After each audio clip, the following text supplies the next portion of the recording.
Hi everybody, it's Usernamekate and welcome back to the channel. Today the topic of conversation is Suzuki's 2025 GSXS1000 GT, their sports touring model.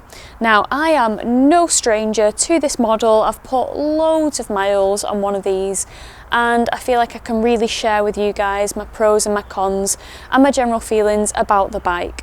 So without further ado, I'm going to play the intro, give you guys a little breakdown of the stats, and then we'll jump into riding it. So if you're interested in that, keep watching.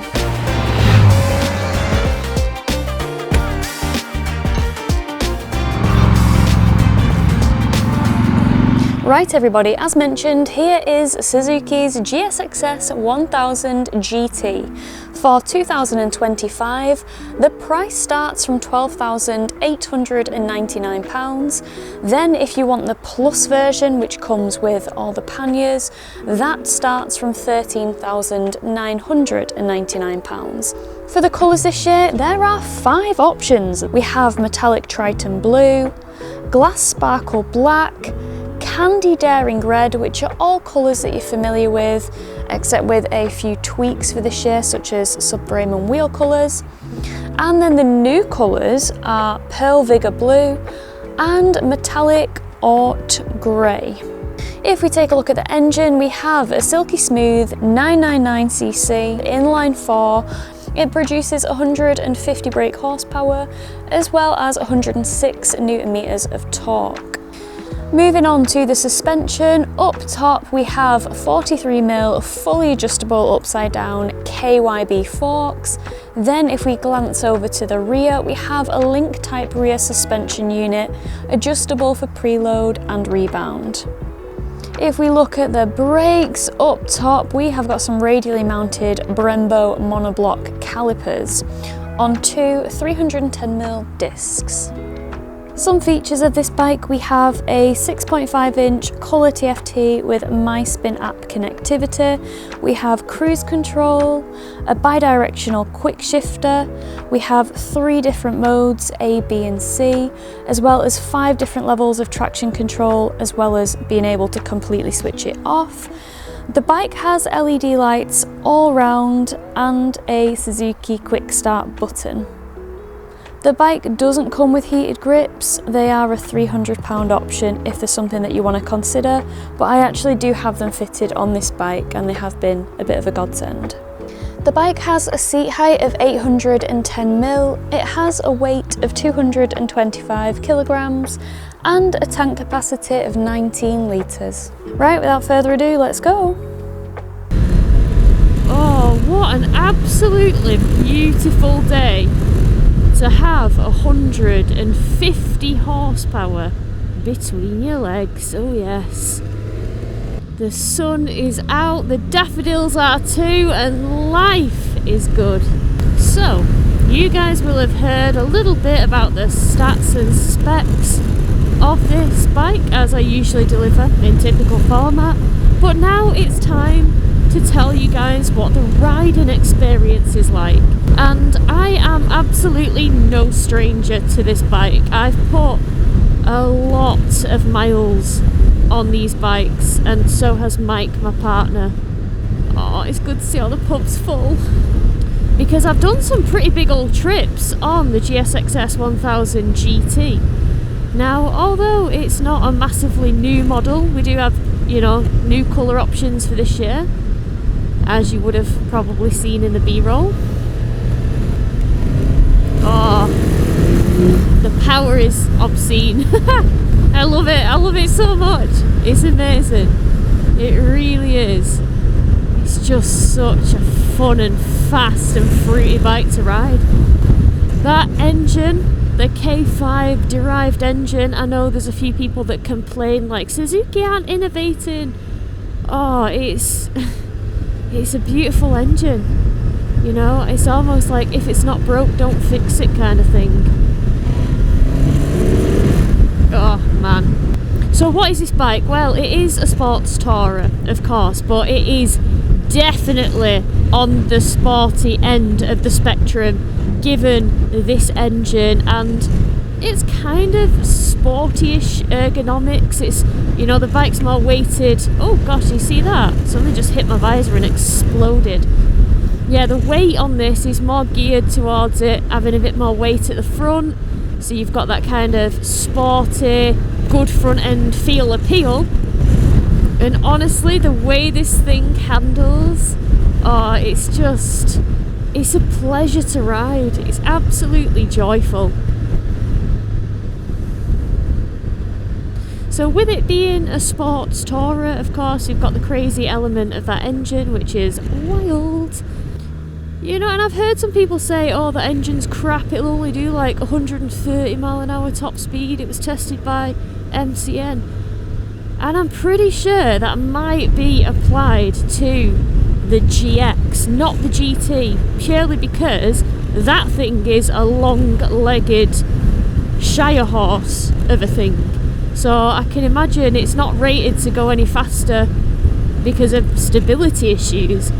But I'm pretty sure, I remember when these bikes first came out, me and Mike borrowed some matching ones from Suzuki, and I'm pretty sure I saw 141 miles an hour on the Autobahn, and Mike was just off on one. He was pulling away from me. So I don't quite think the GTs that we rode, you know, had that kind of same restriction. Look at this, what a perfect country scene. We've got a Volkswagen little camper and we've got this absolute brute. What are you doing? So big. That guy's a whopper. Oh.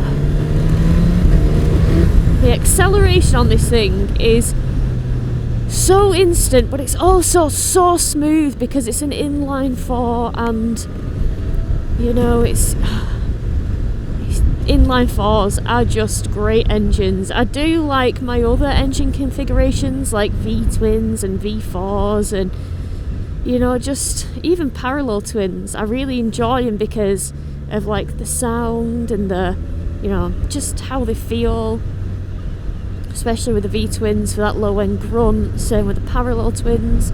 But honestly, I can't find fault with this engine. It is a gorgeous, gorgeous engine. So, in A mode right now, it is a little bit wild on the throttle. It's proper, it's like crisp and ready to go, and I can kind of see dust flying up from this car's wheels in front. So, I might have a play around with a few other modes. So like now, put it in B, which is, you know, just like a basic mode. I think A is advanced, B basic, C comfort. I think that's what Suzuki claim. So yeah, I've got it in B, so we'll just see, you know, how it responds just in a normal throttle response mode. I'd say this throttle response on these kind of roads is less scary, which is never a bad thing. And you know what, right, just going back to the engine, even though it is an inline 4, it does have a decent amount of torque. You know, it's not got rip your arms off torque, but it's got get you moving pretty quick, pretty swiftly torque, which I think is, you know, absolutely fine, especially because these things are absolutely fantastic mid-range and top end. Yeah, we can both fit through here, because I'm a little weasel, short and stout. So there's B mode, which I'm in now, but I'm also going to have a play around with C mode. Now, it's funny because my partner Mike, who's got his own channel and will be putting out a lot of GSXS1000 GT content because he absolutely adores this bike, that man has, you know, skill on a bike that I personally can't comprehend, way out of my ranges of motorcycle riding. Like, he's just talented. It's quite frustrating but also pretty cool to watch. And, you know, putting egos aside, because I know there's probably a few people out there that's like, I'm not riding my bike in C mode, but he actually really loves riding it in C mode. He says it just delivers the smoothest throttle. He said it's still really, really fast, but it just makes the ride really, really pleasant. And I rode to where I am now on the motorway with it in mode C, and I have to say I'm probably inclined to agree with him. It feels nice. So yeah, he's got a point. He's got a point. So yeah, other than a few colour changes for 2025, you know, a few more options added to the list of what you can choose, I don't really think Suzuki have made any major advancements with this bike. They did say when we picked it up that, you know, there have been advancements made to the app, the MySpin app, which is good to hear because, I don't know, I always found it a little bit glitchy. You know, not the best app.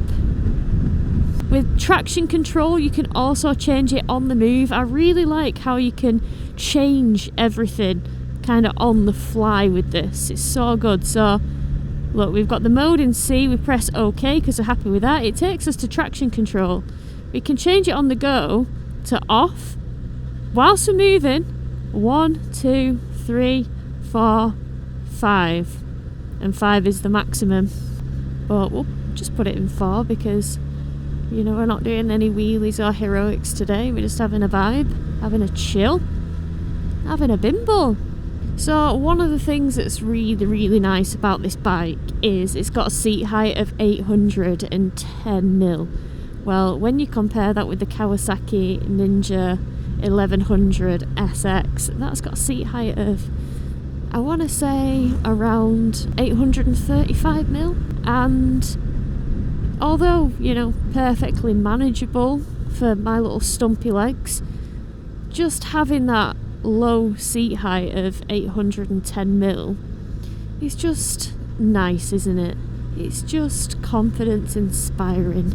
As good as the handling is on this thing, don't get me wrong, it's not like sports bike grade handling, and that's purely to consider, you know, the comfort side of the ergonomics, given the fact that this is supposed to be quite a fast bike, but it's also supposed to be a bike that doesn't, you know, absolutely have you screaming in pain after, you know, 30 miles on it. There's got to be compromises to achieve different things. That's just the way it is, but it's not massively compromised, of course. Like, it still handles absolutely phenomenally, but I'm just saying it's not going to handle as phenomenally as, say, a GSXS1000 or a GSXR1000. Hope that makes sense. Another thing, quick shifter and blipper. Oh, the Japanese have just mastered it, haven't they? They've just got it right. They just know what to do. Ugh. So suspension on this, we got bags of adjustability with the KYB suspension. So you can absolutely fine tune it and tailor it to your weight. I am a little runtass, and fresh, box fresh, straight out of, you know, Suzuki HQ. I find the suspension really kind of lush.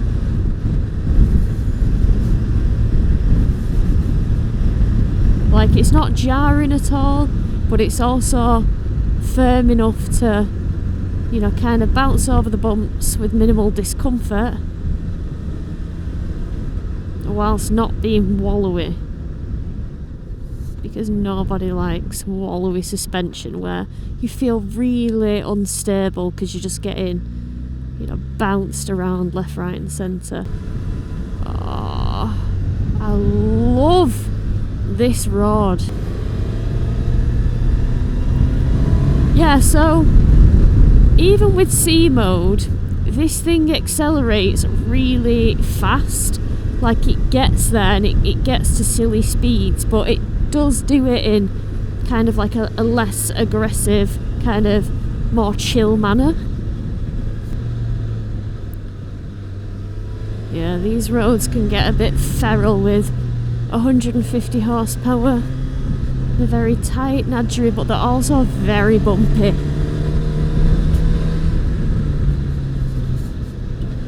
it's just gorgeous. It's just gorgeous.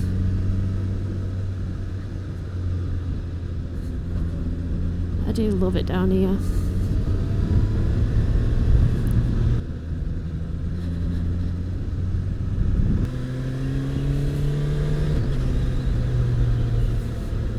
Another crazy thing about this bike, which I shan't be demonstrating today, but the gearing is absolutely wild on it. It'll do like 80 or 85 mile an hour in first. It's absolutely feral.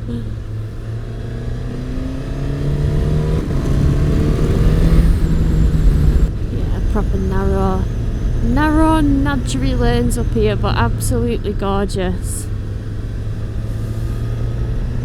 And honestly, that C mode is pretty great for negotiating these nudgery turns. Like the power roll on is just so gradual, but it can still, as you can see, it can still accelerate and go pretty quick. But for roads like this, it is just quite nice.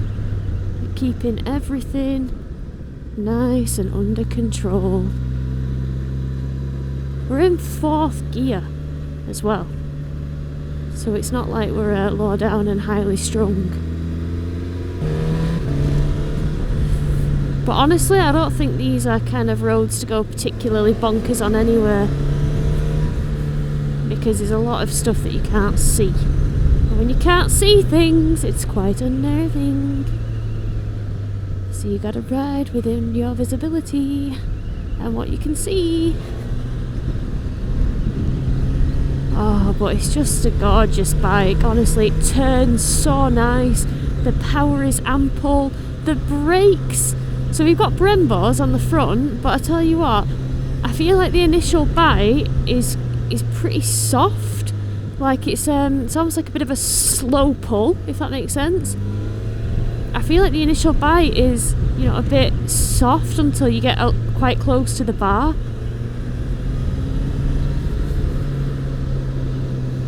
It's kind of good for the nice kind of gradual stop without it feeling over braked, or, you know, like the brakes are too powerful and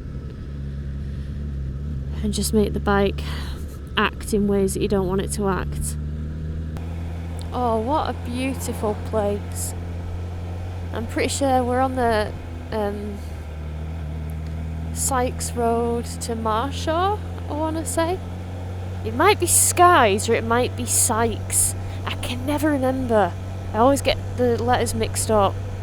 So going back to the times that Mike and I have toured on this bike, it's really funny because when we went to Germany all them years ago, we don't actually remember the seat being all that uncomfy. And we were chatting about this the other day, and we think it might have been because we had bigger problems at hand than the seat comfort, like the -11 temperatures. So I guess it's like the hierarchy of issues that populate your brain, do you know what I mean? And maybe seat comfort wasn't even something we were thinking about. But we've since got this bike, and you know, Mike's put some pretty big miles on. I've done a fair few, but not as many as he has yet. When I go to the Pyrenees on this, I'm sure I'll eclipse him in miles completed on this bike. But he's done some big miles in the saddle, and you know, he said that he finds the seat is like a plank. And you know, even just now after this trip, it isn't the comfiest seat. My coccyx is feeling it a little bit. But then again, I'm always on a bike. So I wonder if my body is just battered. Oh my god, don't soundbite that. Sorry, Mum. But do you know what I mean? Like, from constantly sitting on bikes and riding around on different seats and stuff like that. Like, the coccyx takes a battering. It does. Now, one thing as well, I don't feel like I suffer with vibrations. with this bike. Through the feet, through the bars. I just don't really suffer with it. But then again, you know, I'll be doing like another review after I really have put lots of miles on the bike in the Pyrenees, where I talk about all the sports and the touring, you know, things that people want to know about.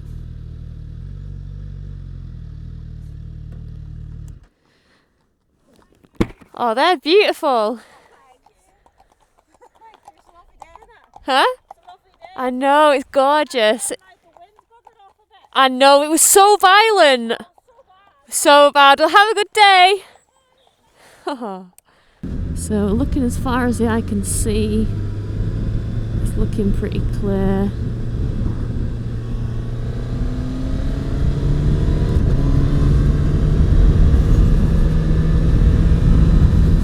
Get up to speed. Oh, beautiful road. Beautiful. BEA. Beautiful. Just how well this thing turns and responds to its inputs, or your input should I say. It's just delicious. It is a fantastic bike. It's so fantastic. It's got cruise control, which is great. I've got to say though, like, it's great, but if I want to switch it on, I've got to kind of like take my hand. Oh, look at this view. Whoa. Oh my days. Oh wow. Oh, this road is fantastic. Yeah, the cruise control, if I want to set it, I've got to take my hand off the throttle a little bit just to reach it. Like, you see, like it's on the right hand side and my thumbs aren't the longest. I've not got salad fingers. Wow, oh my gosh. Oh wow. Oh wow, I feel on top of the world. I'm on the top of the world, I'm looking down on creation, and the only explanation I can find is the love that I've found ever since you've been around. Your love puts me on the top of the world. Oh, on the world. Whoa. Oh, wow. This is a sight to behold, truly. This is what it's all about for me. Where there's green and lushness and vegetation and sun and clearness. Oh, honestly, I'm made up. My week will be made now because I get to edit this video and I get to see it all again. Oh, wow. So having just stepped off Suzuki's 2025 GSXS1000 GT, I just wanted to let you guys know some of my pros and my cons. The first pro, absolutely this engine. It is awesome. It's just so smooth, so fast, and it never leaves you wanting more. It's one of those machines that if you've got enough self-control or you've got a mature head on your shoulder, even if you didn't have masses and masses of experience, I'm not talking like wet behind the ears, but you know, you haven't got like tens of years experience riding, you shouldn't be put off by the 1000cc, because even though as demonstrated it can rapidly accelerate, this can also be as docile as you want it to be, and it doesn't give you the impression that it's like an aggressive and angry bike that's constantly hunting, constantly wants to go fast and constantly will run away with you. It's not that type of bike. So yeah, I feel like this is one of those liter bikes that can kind of appeal to a lot of people. Another thing with this bike, the quick shifter and the blipper is an absolute pro. It's so silky smooth, it's brilliant, and it definitely makes the bike better for having it.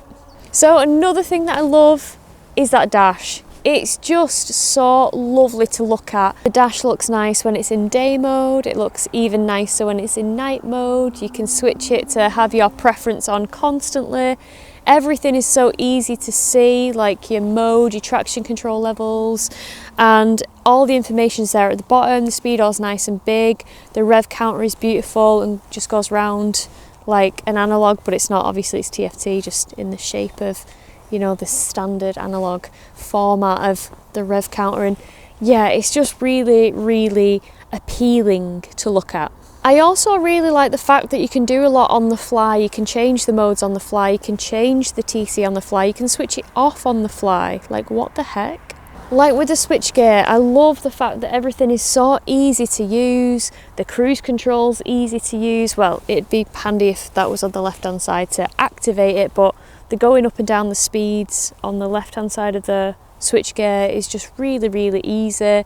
And yeah, everything is just super clear, concise, intuitive, and I don't get on it and feel confusion like I do with, say, some of the Yamahas or the Honda Africa Twin, for example, where I look at the switchgear and my brain melts, seeps out my ears. I don't get that with this, and I really appreciate its simplicity. I like, again, I just touched on it, but the cruise control, it's just so easy to use, and it's a sports tourer, so it'd be pretty disappointing if it didn't have it, and it just works great, and I really, really like it. It's good for the long haul journeys where you just want to give your right wrist a little bit of a break.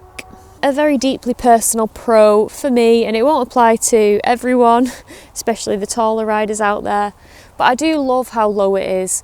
Like, it's just such a confidence thing when you can touch the floor quite easily, and I love the fact that it's such a fast and powerful bike, but it's so accessible, because oftentimes when you're a little bit small or shorter, you know, you almost in society's eyes get demoted to less powerful things because they're usually smaller. 1000cc litre bike, 150 brake horsepower, and not a compromise in sight. These little stumpers. Okay, if we're going to hit the cons, the seat, definitely. It's a little bit disappointing for a sports tourer. You expect super comfort, and you just don't really get that with this. I mean, the seat should be comfy as standard given the fact that it's a sports tourer, but then Suzuki don't even offer a comfort seat, so you can't even choose to have a Suzuki part that's specifically designed for comfort. It's got a more fancy one, but it doesn't say anything about adding comfort.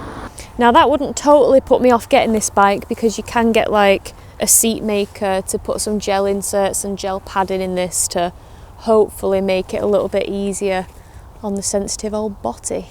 Another negative, I guess, in the world of electronically adjustable windscreens, this is not adjustable at all. It's a like it or lump it screen. It's a deal with me or pay £207 for a touring screen which is 70mm taller. But the problem you have there is you spend that money and it might not solve your issues if you're having any issues. So then it's £207 down the drain. Whereas if it was just adjustable, you could almost kind of see which setting it was better in before you committed to something a bit taller, if that makes sense. So that is a little bit of a negative. Another con, no centre stand, no option for one. It's a chain driven bike, and sometimes it's nice to just whack it on the centre stand to be able to adjust it, tighten it, lube it, whatever you need to do. But yeah, that's not going to happen because you can't get a centre stand for this, so you're just going to have to equip it with some bobbins, get yourself a paddock stand if you want to do all that kind of stuff. But for a sports tourer, a centre stand is quite a convenient thing to have. And finally, one surprising limitation of this is there is no top box option available for it. Not even a factory option from Suzuki. Suzuki say that the subframe just isn't designed for it. Now, there are aftermarket top box solutions for this bike, but it does come at a trade-off with weight, handling, and subframe based warranty issues, I guess. So yeah, get a top box at your own risk. Well, guys and girls, what do you think of Suzuki's GSXS1000 GT? Do you like it? Do you not like it? Let me know in the comments below. I do have this bike on a long-term basis, and like I said, I've got a tour coming up on it. But if there are any specific videos you want to see, please let me know in the comments below.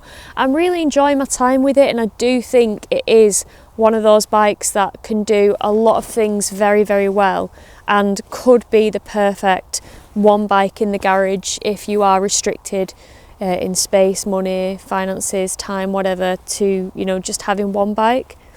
This could be the solution. It is a very fun, very fast and very fruity machine.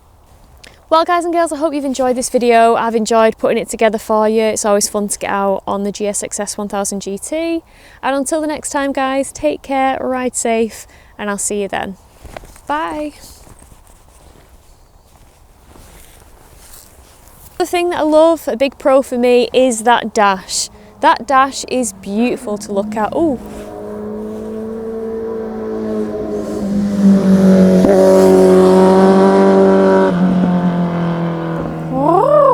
Sounded good that. Oh, that downshift.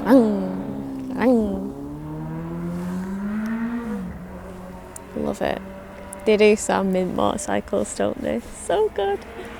It's on the switch gear, bar the cruise control that's on the right hand side. Oh, the sound of people enjoying themselves on a motorcycle is just such a good sound.